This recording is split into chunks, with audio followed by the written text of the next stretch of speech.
Good morning, everyone, and it is early morning right now. I got up before sunrise. It's currently 6:20 in the morning. I'm the first one here. I'm the only one here currently.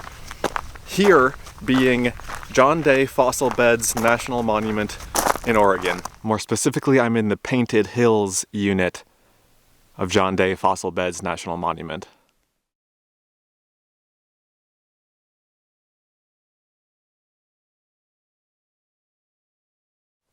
And this place is known for its really beautiful and really colorful hills.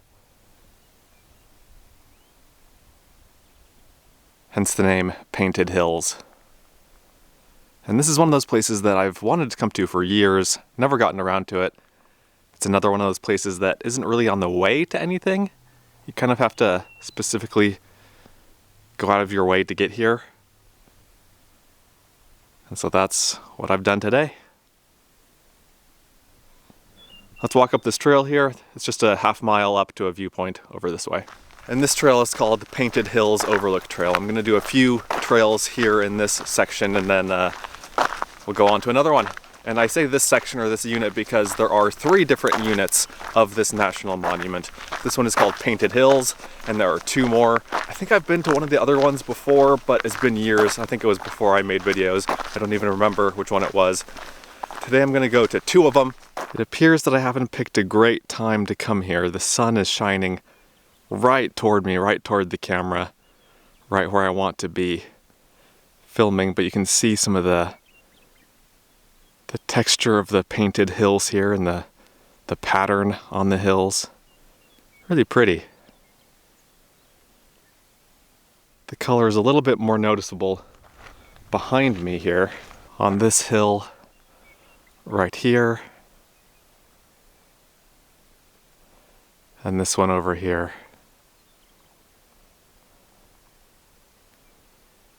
John Day, who this is named after, he never came here, but this place was named after him by someone else.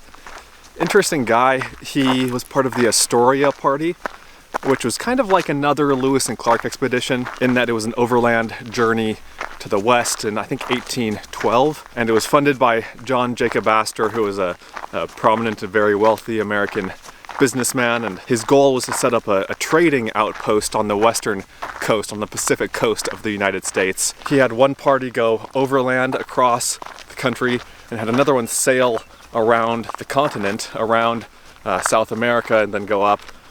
Both parties had pretty severe hardships and troubles. And anyway, John Day was part of that adventure. He was a fur trapper primarily. That's what he spent most of his life doing. And the thing that maybe he's most famous for is that he was robbed by Native Americans. They took everything he had, including his clothes, so he wandered around naked in the wilderness for a period of time until he was able to meet back up with another group of Europeans. So pretty interesting. And here is the payoff at the end of the trail, this great view of these multicolored painted hills here.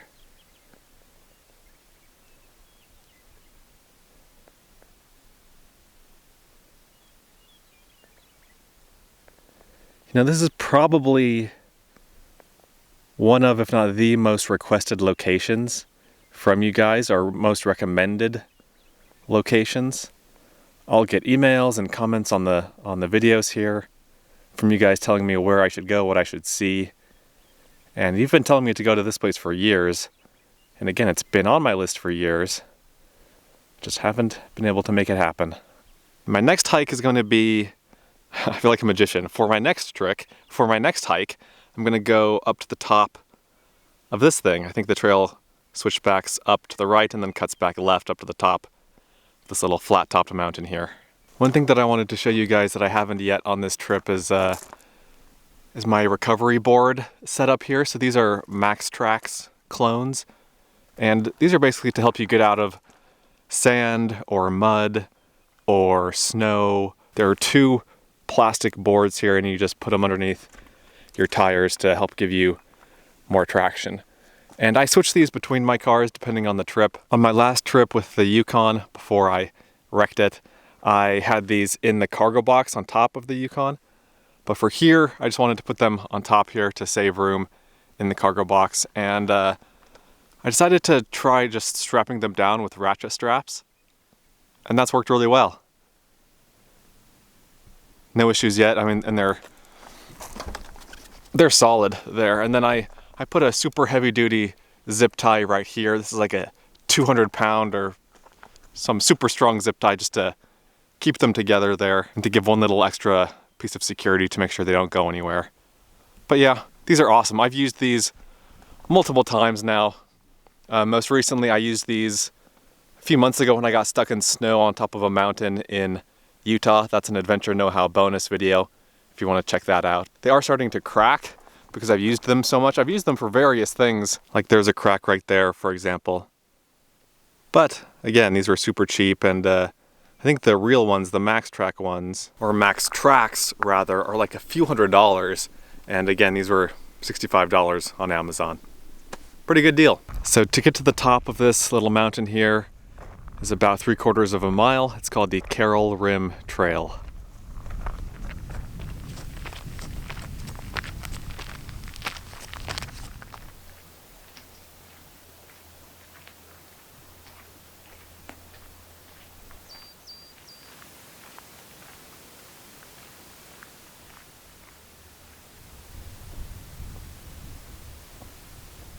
And after about half an hour of hiking and a few hundred feet of elevation gain, I've made it to the top here. Nice little hike, not too hard. And then here is the main Painted Hills area. This is the part that's still in shadow, but still is colorful.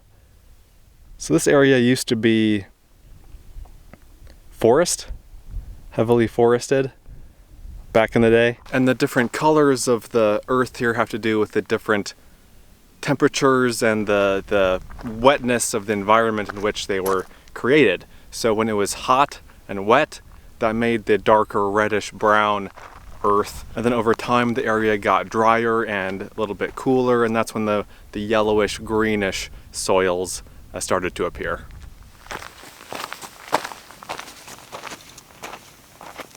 This last little trail here, and it is a little trail, it's just a little boardwalk and gravel path around this hill. I think the hill is half red, half yellow.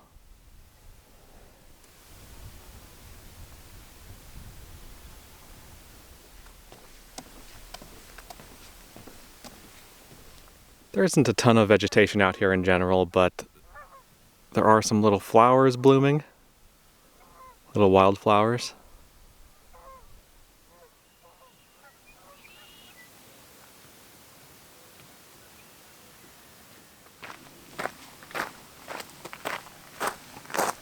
That was a great little hike. It was nice to get up close and personal with the different colored earth there, the different colored mounds.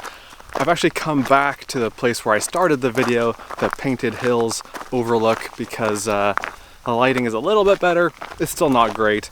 I think ideally you want to be here in the late afternoon, like 6 o'clock, 7 o'clock, that sort of thing, to get that nice golden hour lighting on here. But anyway, let me show it to you. Just one last look before we get out of here. I'm going to leave this section of the National Monument, the Painted Hills unit, and I'm going to go to, I don't remember the name of the other one, but I'm going to another section of this national monument. I think it's about an hour east of here, and I'll see you guys again once I get there.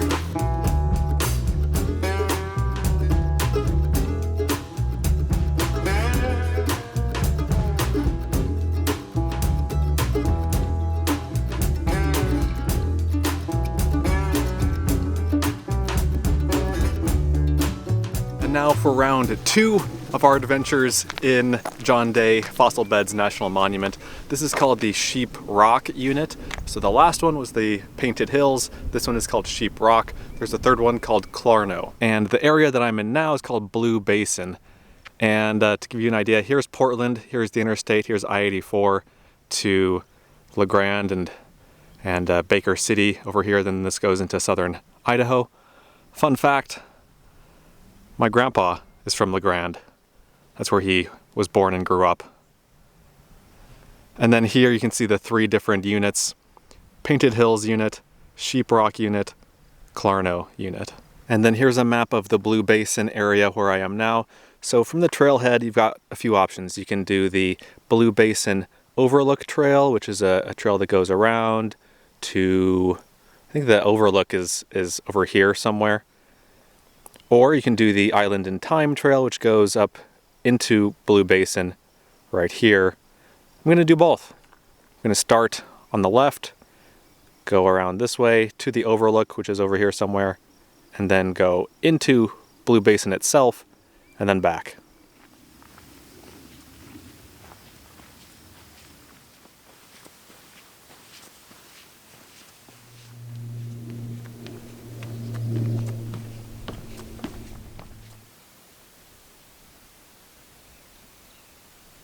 After hiking now for about 45 minutes, going 1.7 miles, I've reached the Overlook, where I have a nice bird's eye view of Blue Basin here.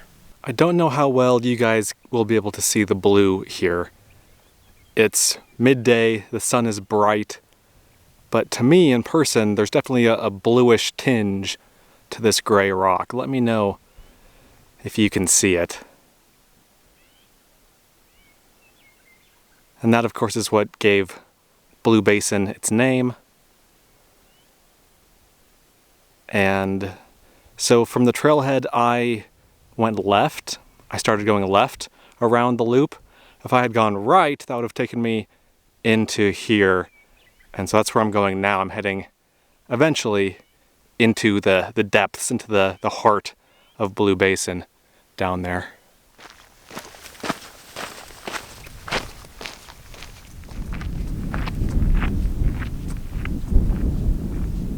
I'm in the bottom of the canyon now, heading deeper into Blue Basin, and there are just a ton of these metal bridges here going across, back and forth across the wash. If I remember right, the sign at the trailhead said that there were 13 of those bridges on this section of the trail. It's crazy. And I finally arrived at, or in, Blue Basin here. This is the end of the trail. You're not supposed to walk or climb or scramble on any of this stuff. Hard to believe we're in Oregon, isn't it? If I were to just show you this, or if you were to just get plopped here, you might think that you're in, I don't know, southern Utah, New Mexico maybe, but Oregon probably wouldn't be too high on your list. Now that I'm here in the basin, and if I look closer at the rock, I don't really see the blue. I have been wearing sunglasses, but I'm not wearing them right now, and I don't really see the blue from here. I saw it better from above, from the Overlook. Here we are zoomed in on another section of cliff of rock here. Do you see any blue? So this is called John Day Fossil Beds National Monument, and you might be wondering, okay, where are the fossils? They're in here somewhere. The problem that I have with these fossil-based national monuments, and there are several of them. This is one. Hagerman Fossil Beds in Idaho is another one. There's one in western Wyoming, southwestern Wyoming. There's one in Nebraska or Kansas that I've been to. I've been to several of these, and the problem is that there were awesome fossils here at one point, and there still are undoubtedly in here somewhere, but all of the good, easily accessible ones were pillaged, were carted off somewhere else. So they're in museums or in universities, or they're usually not still here. And that's really what I want to see. You know, I want to go up to this cliff and see a fossil sticking out of it, but that's not the reality at a lot of these places. If you're lucky, there will be a visitor center that has some fossils on display, and there is here, and that's actually where I'm going next. I'm gonna hike back to the car and drive a few miles back down the road to the museum / visitor center, whatever it is, and I'll put together a montage with some music here of the most interesting things that I find there.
It's now about 2 hours later with another pretty drastic change of scenery here.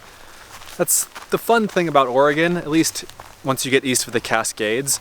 Generally, eastern Oregon and central Oregon are dry, but the mountains are never too far away, and you go up in elevation a little bit and it's, you know, it's like this, very green and cool, and it's great. And also, the museum was great. I really enjoyed seeing all of those fossils, and it was amazing the variety of animals that were there. I mean, horses, rhinoceroses, giraffe kind of things, bear variations, elephants of all sorts. And I think the rest of the video here from here on out is going to go by pretty quick. There are a few things that I still want to see today, and then I actually have a lot of driving to do later in the day, so I need to give myself some time to do that. But I'll talk more about that later. For now, let's just make a beeline for this this thing that's not too far ahead of me.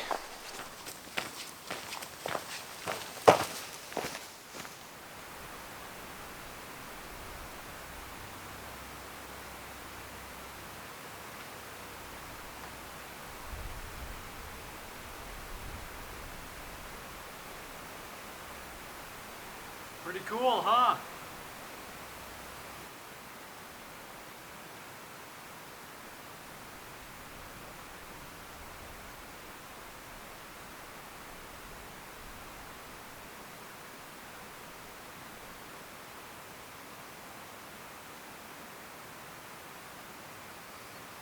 You guys know I'm a sucker for a good natural arch, especially one like this that isn't your run-of-the-mill Southern Utah, Western Colorado arch. Not that there's anything wrong with those are great.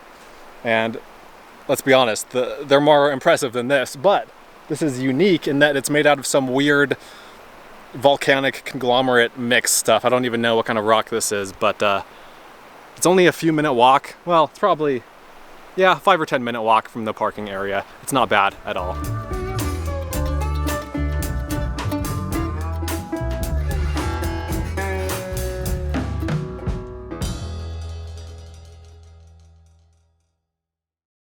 You know, one thing that really is just weird about Oregon is that you can't pump your own gas. It gets me every time. I forget about it every time I get to Oregon, and then every time I get to a different gas station in Oregon, I forget about it. It's a surprise to me every time, and not really a good one. I like pumping my own gas. I don't like having to wait for people to come pump gas for me. I bring that up because I just got gas in town here. This town is called Sumter, and it's just weird. I don't like it. I think New Jersey is also that way. Is that right? You can't pump your own gas in New Jersey? Weird. Anyway, let me show you this thing. This is a gold dredge, which is basically a floating gold, not factory because it doesn't make the gold, processing plant, let's say. So basically, in the front here you have these scoops that go round and round, and they just churn up the ground. And usually this is ground in the bottom of a river valley. The rocks and dirt and everything get taken into here where it's all separated. So the rocks are separated from the dirt, and then the dirt is eventually collected and sifted through, and that is how gold is found. And then the rocks and everything else gets hurled out the back here, spat out the back here on this other conveyor belt. You might remember that a couple of videos ago, as I drove to Atlanta, an old mining town in the southern Idaho mountains, I passed by this ridge of out-of-place looking rock, or these ridges of these piles of rocks and cobbles, and I guessed that they were what was left over, what had been discarded from the back of a dredge, and there's some of that here too, and I again saw it all through this valley as I was driving here. They give tours of this thing. I don't think they've started doing that yet this season, but that's something you can go see if you're interested in the summer.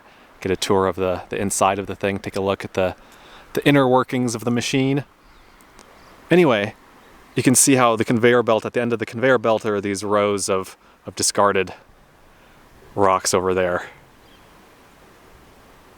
Really neat thing, really neat piece of engineering here, and love them or hate them, they're an important part of the West's mining history.